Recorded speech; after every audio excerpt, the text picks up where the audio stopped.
Imagine walking out your front door tomorrow morning, right?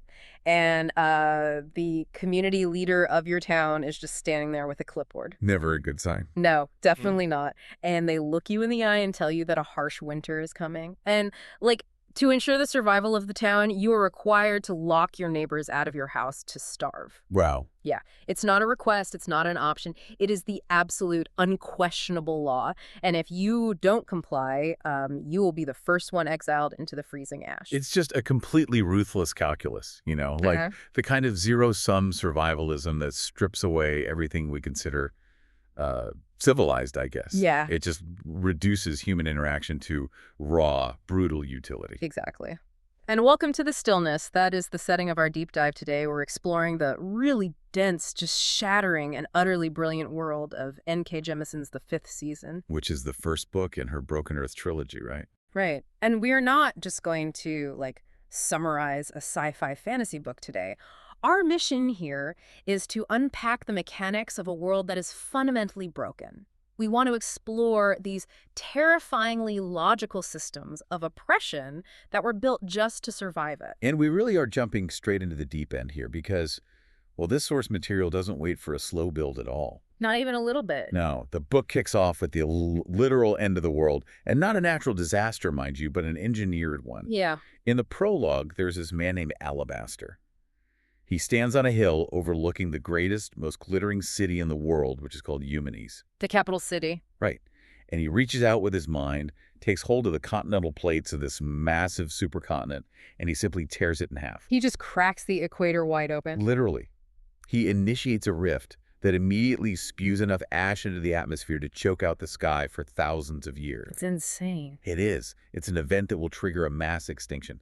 And the crazy part, he did it on purpose. He breaks the world to make a point. That's exactly. Which immediately creates this massive cognitive dissonance for the reader, right? Because you look at Alabaster and you think, okay, this is the ultimate villain. Yeah, I mean, he just murdered billions of people. Right. But the deeper we go into these sources, the more we realize this narrative is asking a much more, devastating question. It's asking what happens when the marginalized, the people who have been literally ground into dust to keep the machinery of an empire running, decide that a society built on their endless torture just isn't worth saving. That is the core friction of the fifth season.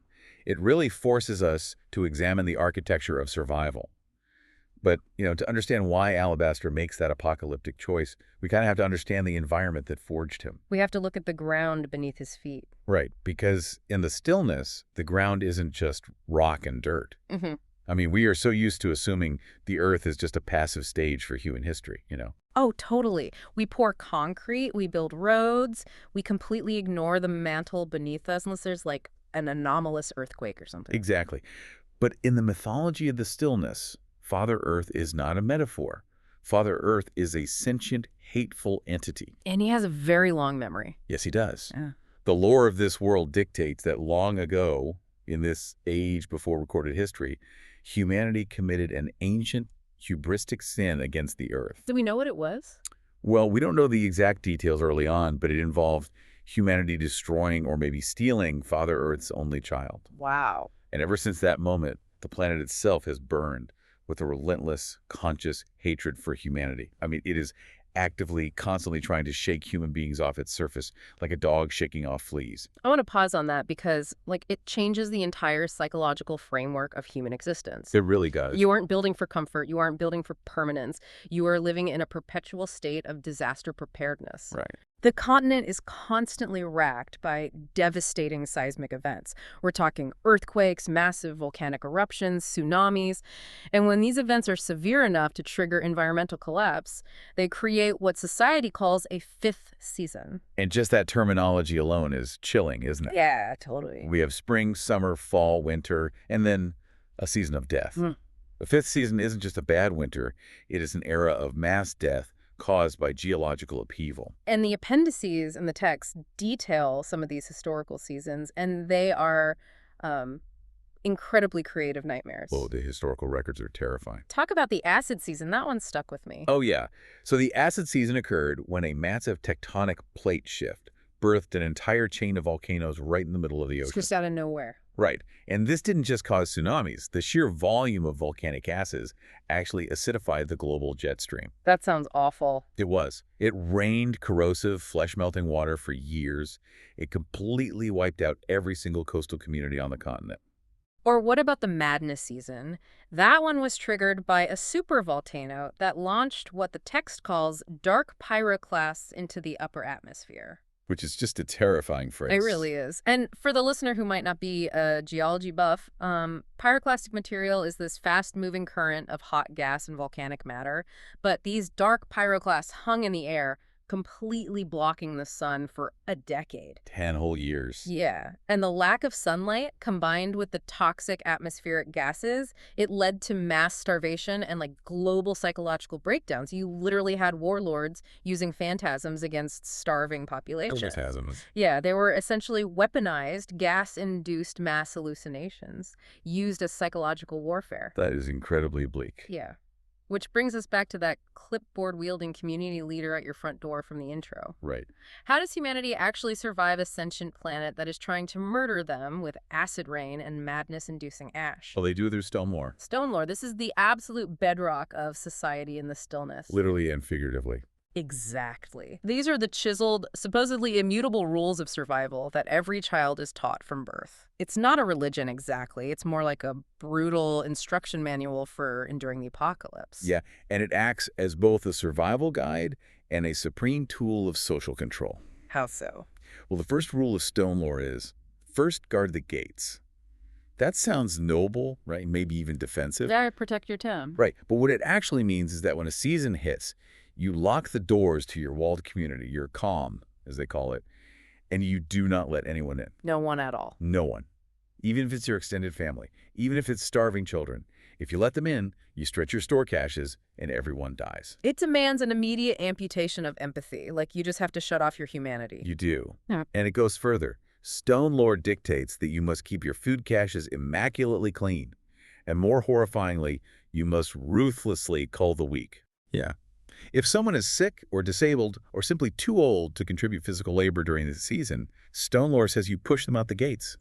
They are a drain on resources. So you just leave them to die. Let's analyze the sociology of that for a second. You are born knowing the world might end tomorrow. Your entire society is structured around bare minimum survival. Mm-hmm. And to enforce this, society is rigidly divided into use castes. You aren't seen as an individual with inherent human rights. Your worth is entirely defined by your utility to the community during a disaster. It's so dehumanizing. Yeah. Your last name literally becomes your use cast. Yes. If you are strong, you are placed in the strong back caste for heavy labor. If you have a robust immune system, you are a resistant, tasked with handling the sick or venturing into toxic environments. Innovators are the engineers and problem solvers. And then, chillingly, you have the breeders. I was hoping we'd get to the breeders because this is where the commodification of human life becomes really stark. The Sanze Empire, which is the dominant global power controlling the equator, heavily dictates breeding based on genetics. There's a specific physical trait they prize above all else, called ash blow hair. Right. What is that exactly? It's a thick, highly coiled, coarse hair texture that naturally traps and filters volcanic ash, keeping it away from the eyes and respiratory system. Oh, wow. Built-in filtration. Exactly.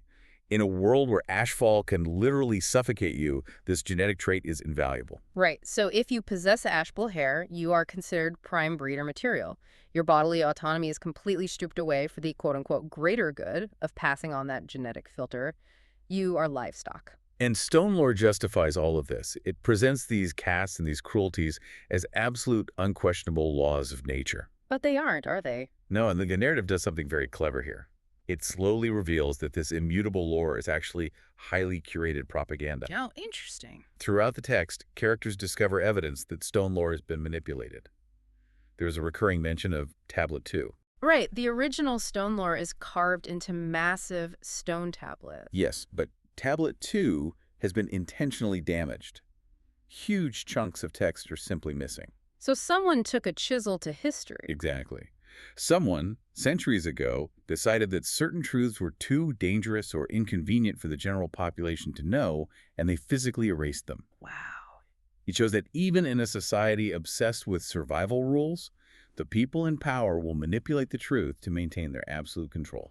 You know, think about the systems you operate in daily. To me, stone lore feels like the ultimate terrifying evolution of a modern terms of service agreement. Okay, let's unpack this. How do you mean? Well, you know those massive, impenetrable blocks of legal text we all just scroll to the bottom of and click I agree so we can use a piece of software? Oh, absolutely. Nobody reads those. Right. We all implicitly agree to these rules to participate in modern society. But nobody reads them, nobody remembers who wrote them, and secretly they heavily benefit the tech giants and corporations at the very top while mining the data and privacy of the vulnerable at the bottom. That's a great point. Stone lore is the terms of service for human existence in the stillness. And if you violate it, you don't get your account suspended, you get murdered. That's a really powerful way to show it, because the terms of service of the stillness demand total conformity. But that raises a massive logistical question. What's that? If the Earth is constantly firing geological weapons at humanity, earthquakes, volcanoes, tsunamis, and humanity is just hiding behind walls and hoarding canned goods, how has the Sanze Empire maintained massive, glittering glass tower cities at the equator for centuries? Because WorldComs don't stop a magnitude 9 earthquake. Exactly, which means someone has to be fighting back. If the Earth shakes, who is holding it still? And the answer is people born with a physiological ability called orogeny. Yes. Okay, let's dive into the mechanics of this, because the magic system here, if you can even call it magic, it feels more like brutal physics, is fascinating. It really is. The people who possess this ability are called orogens, or in the deeply derogatory and hateful slang of the stillness, rogus. Right. And orogeny is essentially the ability to manipulate kinetic and thermal energy. But as you said, it's strictly bound by the laws of thermodynamics. So they can't just do whatever they want. No. An orogene can't just wave their hands and create energy out of a vacuum to stop an earthquake. They have to pull energy from their immediate surroundings to do the work. Let's visualize that for the listener. Let's say I'm an orogene and I feel a micro shake coming, like a tremor deep in the bedrock. And I want to quell it. What is physically happening to the air around me? Okay, so the text uses the concept of the torus. When you reach out with your mind to quell that shake, you create a sphere of influence, a torus, around your body. Okay. To generate the downward kinetic force needed to stop the tectonic plates from shifting, you have to draw immense thermal and kinetic energy from within that torus. Instantly, the temperature in that sphere plummets. So moisture in the air crystallizes. Yes, water instantly froze, frost coats the ground. But the terrifying part is what happens if there are living things inside your torus. Yeah. If an untrained orogene panics and draws power too quickly, they pull the ambient body heat from everything nearby. Wait, really? Really? A bird in mid-flight, a dog, a human being standing next to them, their internal body heat, is violently sucked away in a microsecond to fuel the orogeny. They are flash frozen. Exactly. They become literal ice statues, dead before they even hit the ground. And this is exactly why normal humans who are called stills are completely, utterly terrified of orogens. I mean, imagine living in a world where your toddler might have a temper tantrum, accidentally access their latent orogeny, and instantly flash freeze you, their siblings, and the entire living room. It's an existential terror. It really is. Because of this, stone lore dictates that if an orogene is discovered in a normal town, they must be killed immediately. We see scenes where townspeople will literally beat a child to death in the street if they show signs of the ability. Which introduces the central, agonizing paradox of this society. Yeah. Orogenes are universally despised, hunted like animals, and murdered by the very people they are uniquely capable of saving. The only reason the Sanze Empire has survived, the only reason those glittering cities haven't been swallowed by the earth, is because orogenes are constantly, invisibly working to quell the microshakes. Right, and to manage this paradox, to harness the power while subjugating the people who wield it, the empire created an institution called the Fulcrum. The Fulcrum. It's located right in the heart of the capital, Jemisin, and it is just a masterpiece of institutional oppression. Masterpiece is a strong word, but yeah, it's horrifyingly effective. It functions simultaneously as a paramilitary academy, a maximum security prison, and a state-run breeding facility.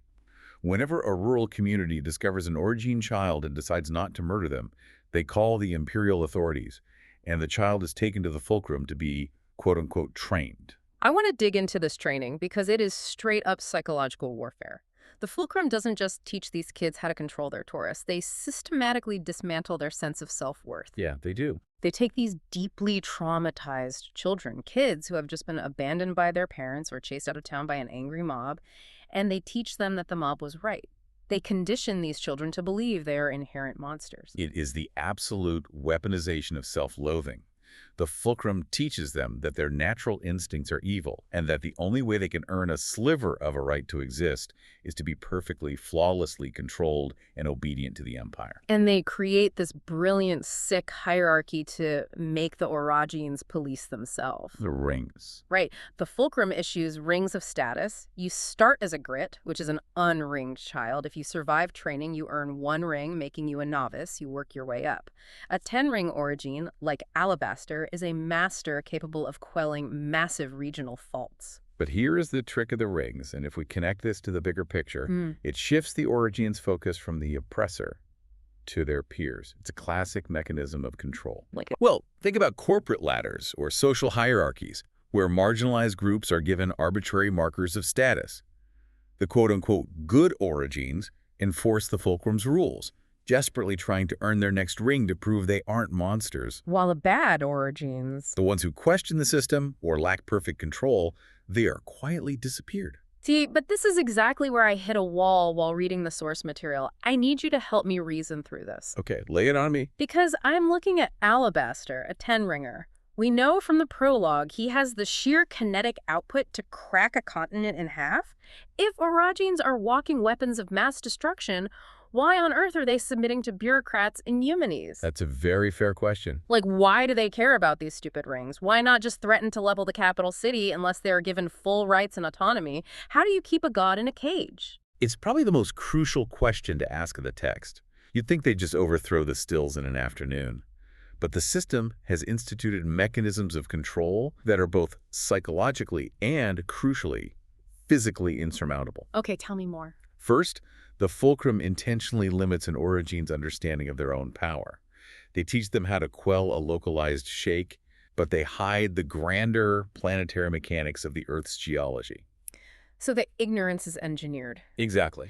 Oh, there's a scene that perfectly illustrates this forced ignorance. Cyanite, who is a 4-ring Orogene at this point, is forced to go on a mission with Alabaster. Right, the hot spot. Yes. They arrive at a town that is built over a massive hotspot, essentially a supervolcano welling up under the bedrock. Cyanite, with her fulcrum training, thinks they just need to use their power to build a kinetic cap over the magma chamber to hold it down. But a cap wouldn't hold a supervolcano, and Alabaster knows this.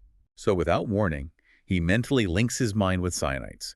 He forcibly commandeers her torus, using her body as an extra battery, and he dives his consciousness incredibly deep into the Earth's mantle. And Cyanite is terrified. She is experiencing the agonizing, vast pressure of the tectonic plates grinding against each other.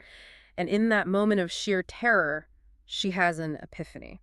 What does she realize? She realizes the fulcrum has been lying to her for her entire life. They never taught her how to truly connect with the deeper forces of the planet, because if Orogenes understood that they were connected to the entire global system, they could never be contained. Right. If you only teach a prisoner how to pick a standard padlock, they'll never realize they have the strength to tear down the entire prison wall. Exactly. But, as you pointed out, psychological conditioning and engineered ignorance aren't enough to stop an angry, godlike being once they realize the truth. Which brings us to the physical enforcers of this subjugation. Right. If the Orogenes are the weapons of the Empire, the Guardians are the people holding the leash, and the Guardians are terrifying. They really are. The Guardians are an entirely separate, highly secretive order within the imperial structure.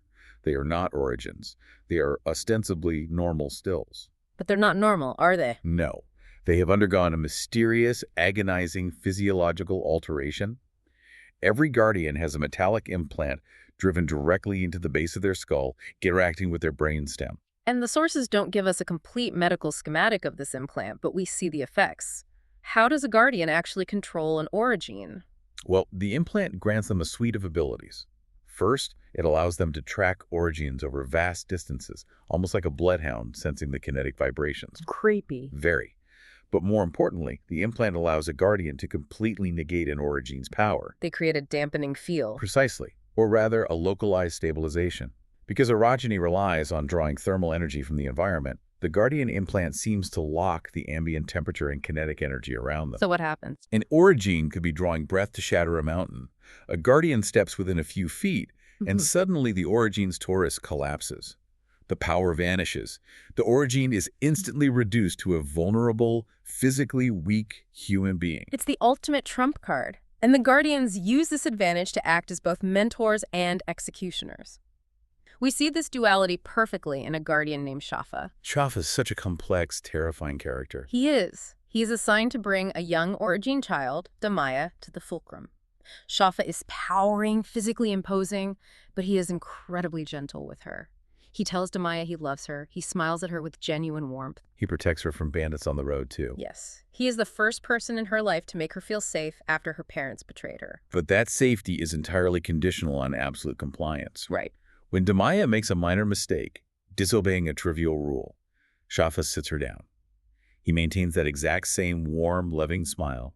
He speaks in a gentle, soothing voice.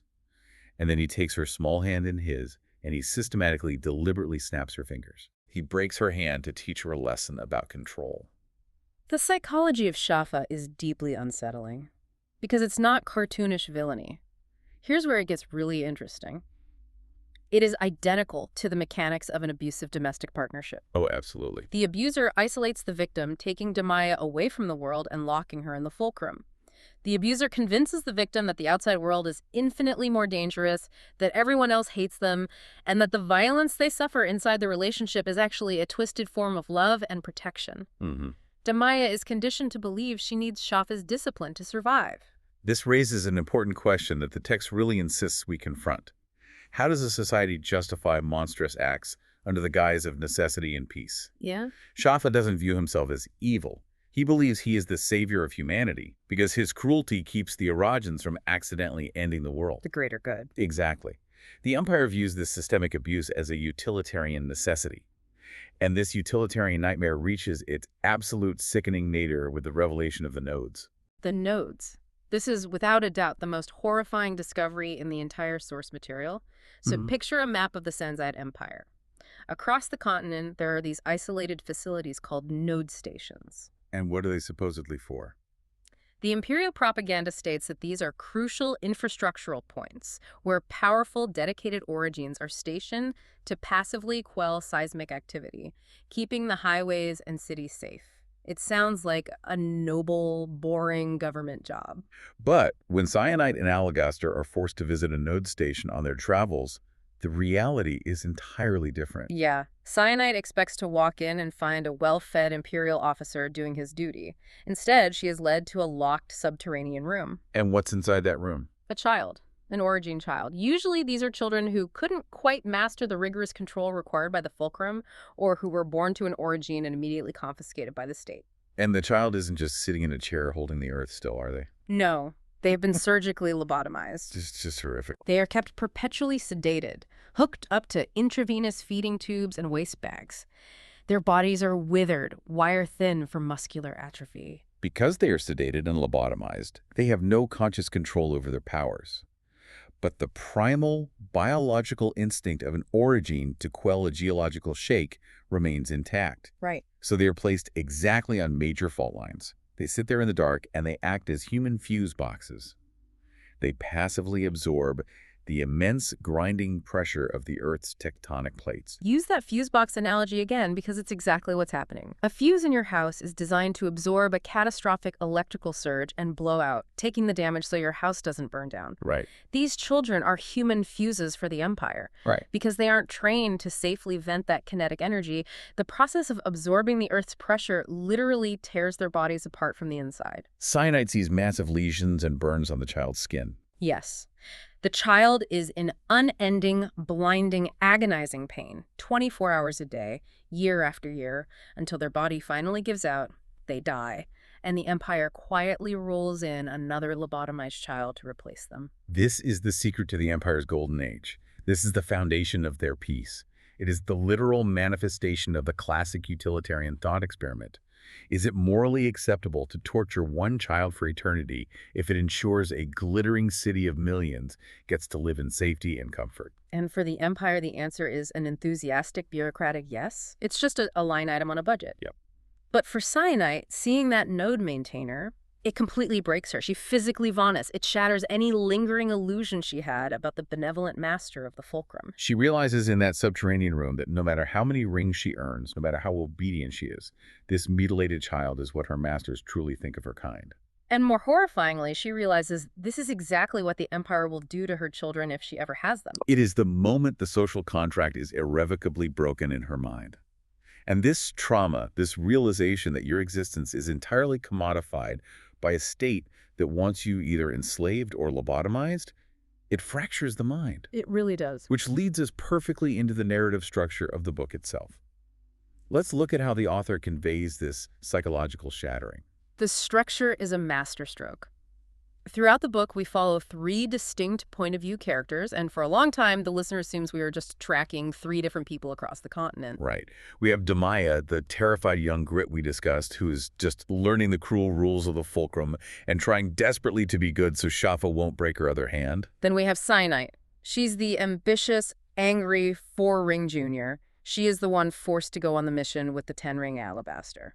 And part of her imperial mission, horrifically, is that she is required to breed with him to produce a highly powerful child for the state. Yes, and as we just saw at the node station, her journey is one of awakening to the reality of her enslavement, which eventually leads her to flee the Empire entirely. She ends up on a pirate island called Maov, trying to live outside the system. And finally, we have Essun. Essun's story takes place in the present day, right as Alabaster is breaking the continent. She is a mother hiding in a small backwater town called Tiramo, pretending to be a normal still. And her story opens with unimaginable tragedy. It does. Her husband, Jija, discovers that their toddler son, Uch, is a hidden origin.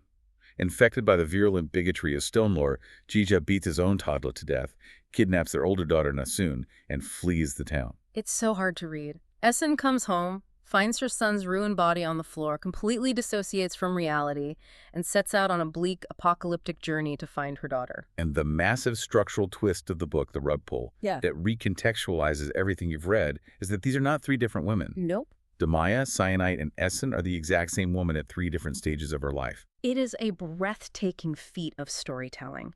And what makes it so emotionally devastating is how Jemisin uses perspective. Demaya and Cyanite's chapters are written in the 3rd person, but Essun's chapters, the chapters of the grieving mother, are written entirely in the 2nd person. The book literally tells the reader, you are she is you are Essun.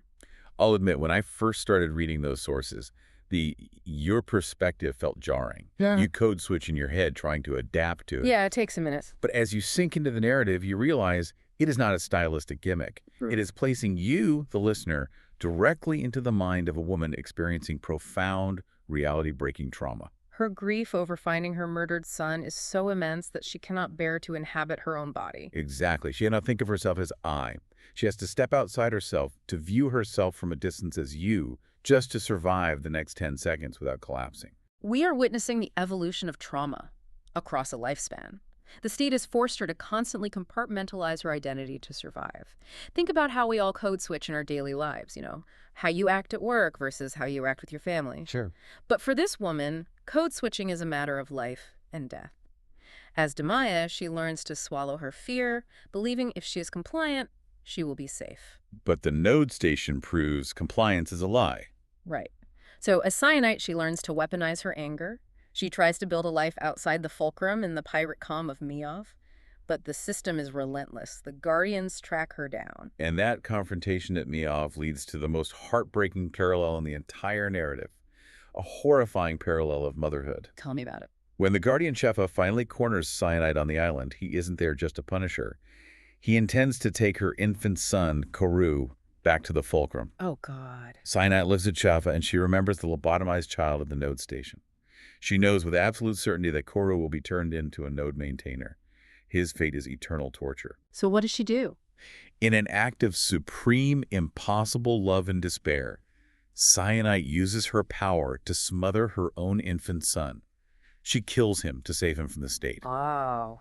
And then, in her grief, she draws on a massive ancient power to literally tear the island of Miav apart, destroying the Guardians in the calm. She kills her first son to save him from systemic torture. She survives the destruction of Miav, changes her name to Essun, hides in Tiramo, and tries to live a perfectly normal, quiet life. But the trauma finds her anyway. Yes. She loses her second son, Uche, not to the imperial state, but to the localized systemic bigotry of her own husband. Put yourself in Essun's shoes for a moment. Imagine having your name, your past, your bodily autonomy, and your children systematically, violently stripped from you over and over again. I can't even fathom it. The transition from Demaya to Cyanide to Essun is the story of a woman desperately trying to find a safe harbor in a world that is mathematically designed to destroy her. Every time she builds a life, it is violently dismantled by the rules of stone lore. It explains exactly why Essun is emotionally hollowed out in the present day. She isn't functioning on hope. She is surviving purely on kinetic momentum. She has one mission: find her kidnapped daughter, Nassun. Right. But even as she walks through this desolate, ash-choked landscape of the newly broken world, the book introduces elements that point to a much deeper, older reality, a reality that predates the Empire and the Fulcrum. Okay, let's pivot away from the imperial structures and look at the deep history of this world. Following Essun's bleak journey, she doesn't travel alone. No, she doesn't. She meets incredibly strange companions and encounters ancient mysteries that hint at either a glimmer of hope or absolute global destruction. Let's talk about the Stone Eaters. Okay, yes. The Stone Eaters are truly bizarre entities. They appear somewhat humanoid, but they are made entirely of rock, crystal, and heavy minerals. And they move incredibly slowly, right? Most of the time, yes. They appear as completely statuesque, but they can literally swim through solid bedrock as easily as we swim through water. That's such a wild image. Right. Essun is actually followed on her journey by a boy-like stone eater named Hoa. But they aren't all friendly little rock boys. Earlier in her life, when she was Cyanide, she found a dead stone eater trapped inside a massive crystal obelisk underwater in Alea Harbor. Which brings us to the obelisks themselves. These things are the ultimate mystery of the Stillness. They are massive, crystalline artifacts from a dead civilization. They just hover in the clouds, drifting aimlessly around the continent. And what's fascinating is how society treats them. Most people in the Stillness just ignore the obelisks. Why? They're massive floating crystals. Because they view them as irrelevant monuments to failure. They are the graves of people who weren't strong enough to survive Father Earth, so why bother looking at them? It's the ultimate manifestation of stone lore's anti-intellectualism. The Stillness is littered with dead civ ruins, skeletal metal hands reaching out of forests, collapsed subterranean domes. But stone lore dictates that you must only focus on present survival. Looking to the past is a waste of calories. But there's a character who challenges this entirely. Yes. Tonki is a geomist, essentially an Earth scientist in a world that hates the Earth. She is secretly Binoff, a highborn girl from Eumenes who sneaked into the Fulcrum back when Demaya was a child, searching for answers. And she finds some pretty big ones. She does. Tonki realizes that the secrets to fixing the world lie in understanding how it was originally broken. And Tonki makes a staggering discovery about the obelisks. She realizes they aren't monuments at all. They are a massive, broken, global network of tools. What kind of tools? They are incredibly powerful amplifiers that tap into the Earth's deepest magic.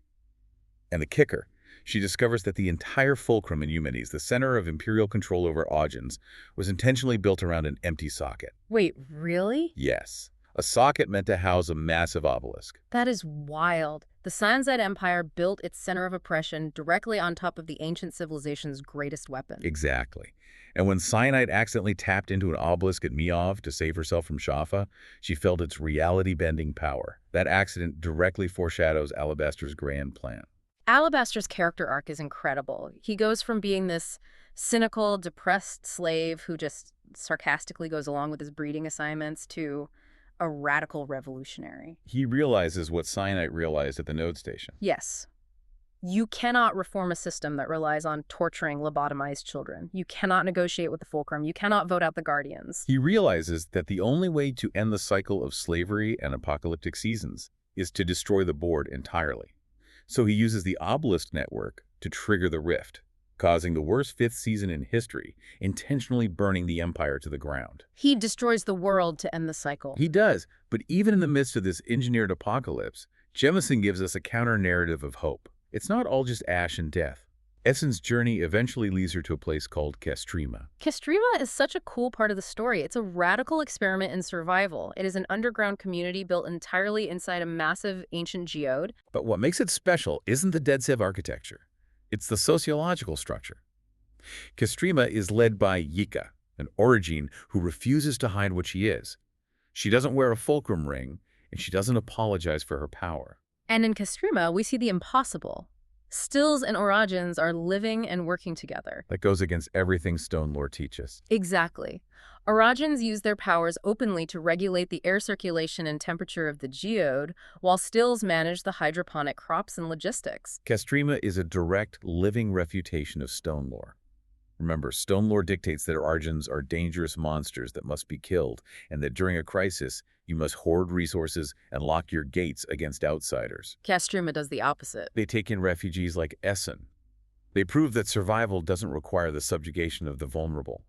It proves that cooperation, even in the absolute depths of an apocalyptic winter, is a choice. It's a choice. You don't have to lock the gates. So let's pull all of this together. We've spent the last hour exploring a story about magical geology, lobotomized fused children, and continent-shattering earthquakes. We have covered a lot of ground. Pun intended.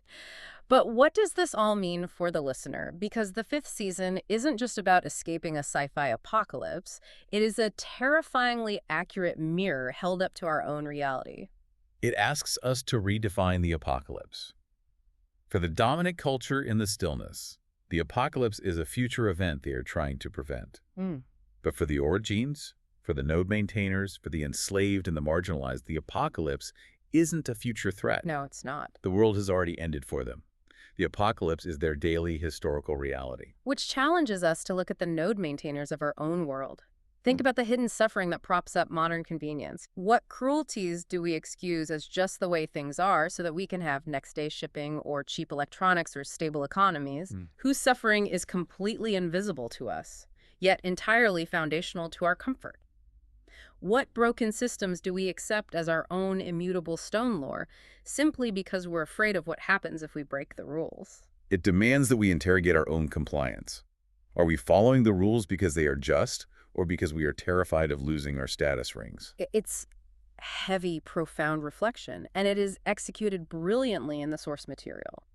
We want to thank you for joining us on this deep dive into the shattering world of the Stillness. But we absolutely cannot leave you without one final, mind-bending detail from the very end of the book. Oh, right, the reunion in Castrema. Yes. At the very end of the narrative, Essun finally arrives at the underground geode of Castrema, and there, waiting for her, is Alabaster. But he is dying, isn't he? He is. The sheer kinetic effort of using the obelisks to break the continent is literally turning his body into stone. As he sits there, slowly calcifying into a statue, he reveals to Essun that his goal wasn't just nihilistic revenge. He didn't break the world just to end it. Exactly. He broke the world so that they could finally fix it. And to explain what needs fixing, to explain the grand cosmic architecture of what is actually wrong with Father Earth, he asks her one simple, chilling question. A question that completely recontextualizes the entire mythology of the series. Tell him what he asks. He looks at Essun, a woman who has spent her entire life in a society that stares terrified at the ground, constantly watching the dirt for the next disaster, and he asks her, "Tell me, have you ever heard of something called a moon?" It's a brilliant, dizzying pivot. All this time, we've been focused downward, on the anger of the mantle and the tectonic plates. But Alabaster forces us to look up. What happened to the moon? Exactly. How does its absence connect to the Earth's relentless rage? What ancient hubristic sin did humanity commit against the sky itself to make the planet hate them so much? We trust the ground beneath our feet. We assume it is a passive stage. But in the fifth season, the stage is a weapon, and the actors are trapped in a play they don't understand because they forgot to look at the ceiling. Perfectly said. Yeah. And as Alabaster's final question proves, sometimes to understand why the ground is shaking, you have to stop looking down and start looking at what's missing from the sky. Thanks for listening.